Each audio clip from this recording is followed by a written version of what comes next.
Assalamualaikum warahmatullahi wabarakatuh. Saya Muhammad Azhar Aminullah. Saya dari kelas manajemen 2O dengan dosen pengampu saya itu Bapak Sandi Nasruddin Wibowo SEMM. Gas, agak ngantuk sedikit. Nah, langsung saja lah ke materinya ya guys. Tentang building super quality human capital. Guys, langsung saja. Oke guys, kita langsung ke materinya aja. Nah, di sini ada human capital dan manajemen. Nah, di sini ada SDM, ada SDM unggul.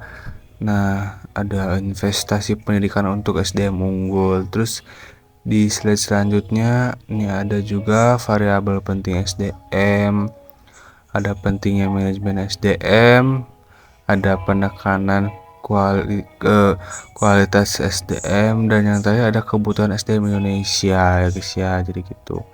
Saya di sini akan menjelaskan tentang SDM. Sejarah peradaban manusia membuktikan bahwa manusia mampu menciptakan jauh lebih banyak informasi dari yang diserap oleh manusia itu sendiri dan dapat mempercepat perubahan jauh lebih cepat dari manusia yang mengikutinya gitu guys ya. Manusia seperti ini adalah manusia yang memiliki keterampilan, kompetensi, dan pengetahuan yang diperoleh melalui pengalaman belajar guys gitu. Nah, di sini yang kedua ada SDM unggul.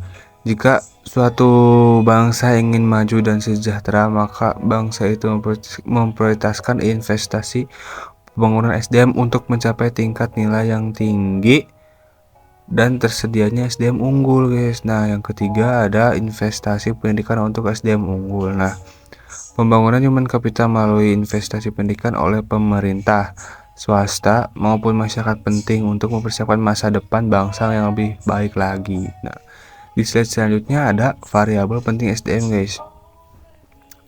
Nah, variabel penting SDM itu adalah kemampuan sikap, nilai-nilai kebutuhan, dan karakteristik demografinya. Variabel tersebut menurut Gomez dipengaruhi oleh lingkungan seperti norma dan nilai-nilai masyarakat, tingkat pendidikan, dan peluang yang tersedia. Nah, dan ada lagi pentingnya manajemen SDM. Sifat SDM selalu berkembang dinamis, baik jumlah maupun mutunya. Maka untuk memperoleh keseimbangan antara SDM yang tersedia dengan tingkat perkembangan ekonomi pada tahap tertentu diperlukan manajemen SDM yang tepat pada tingkat nasional dan daerah. Gitu guys. Dan ini ada selanjutnya penekanan kualitas SDM. Nah, yang ke satu itu ada kualitas spiritual, meliputi aspek iman, takwa, dan moral. Nah, yang kedua ada kualitas masyarakat dan berbangsa, termasuk kesetiakawanan sosial, serta tanggung jawab dan disiplin sosial. Nah, yang ketiga ada kualitas karya, meliputi faktor pribadi yaitu kecerdasan, pengetahuan, keterampilan, dan mandiri. Yang B ada faktor lingkungan dalam organisasi seperti situasi kerja, kepemimpinan. Nah, yang terakhir C faktor luar organisasi seperti memahami nilai-nilai sosial dan ekonomi. Nah, yang terakhir guys ada kebutuhan SDM di Indonesia. Dari pedagang di atas ditegaskan SDM yang diperlukan Indonesia adalah orang yang cakap, dapat dipercaya, memiliki motivasi tinggi, memiliki kemampuan dan kecakapan, menciptakan iklim hubungan yang produktif, dan mengembangkan iklim kerjasama tim yang solid. Nah, slide selanjutnya ada human capital dan manajemen SDM. Bisa teman-teman lihat lah di sini ada beberapa ya yang ini mungkin penting ya bagi teman-teman biar teman-teman juga paham gitu ya. Nah, saya langsung bacakan ya secara harfiah. Pengertian modal manusia adalah pengetahuan, keahlian, kemampuan, dan keterampilan yang menjadi manusia sebagai modal atau aset suatu bangsa. Nah, Human Capital Management oleh Garford 2012 dikenal juga sebagai manajemen talenta, yaitu suatu SDM yang terkait dengan proses pengembangan SDM dan memperkuat kedudukannya dalam suatu lembaga, memelihara dan mengembangkan SDM, dan menarik sebanyak mungkin SDM yang memiliki kompetensi, komitmen, dan karakter agar organisasi menjadi lebih berkualitas dan lain-lain guys. Bisa kalian lihat ya di ini ada banyak lah. Semoga teman-teman paham apa itu human capital dan manajemen SDM ya guys. Kita lanjut ke slide berikutnya.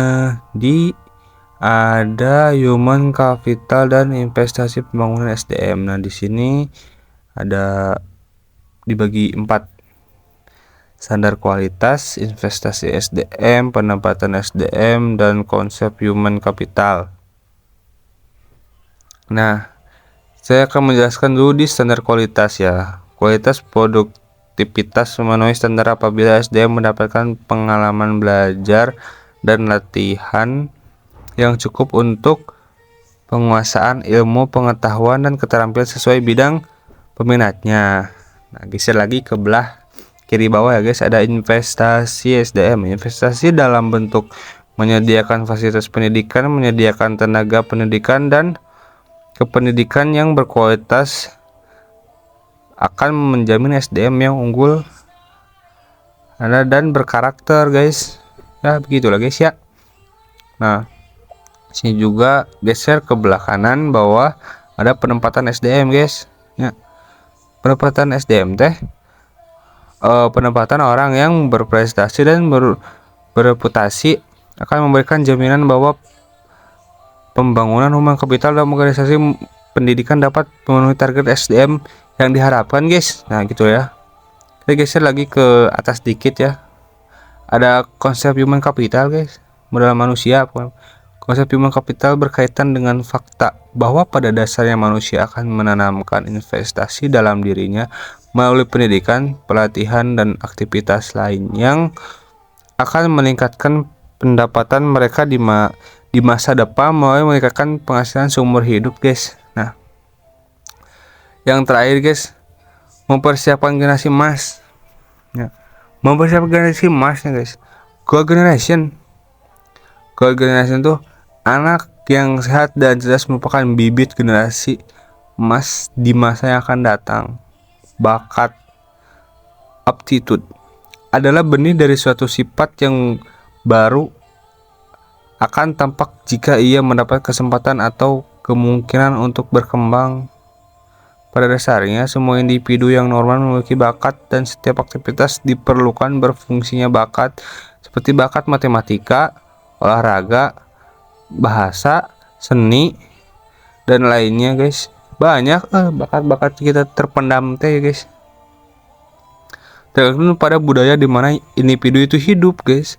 Khususnya bagi generasi yang berbakat dan bertalenta perlu disediakan strategi dan fasilitas yang dapat memaksimalkan bakat dan talenta mereka agar benar-benar menjadi generasi emas yang bermanfaat bagi pemerintah dan masyarakat luas, guna meningkatkan kualitas kesejahteraan dan kualitas peradaban guys.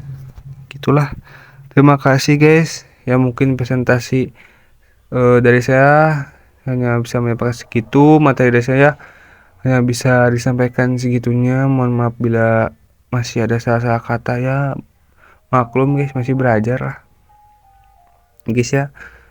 Tos mungkin segitu saja, maaf ya.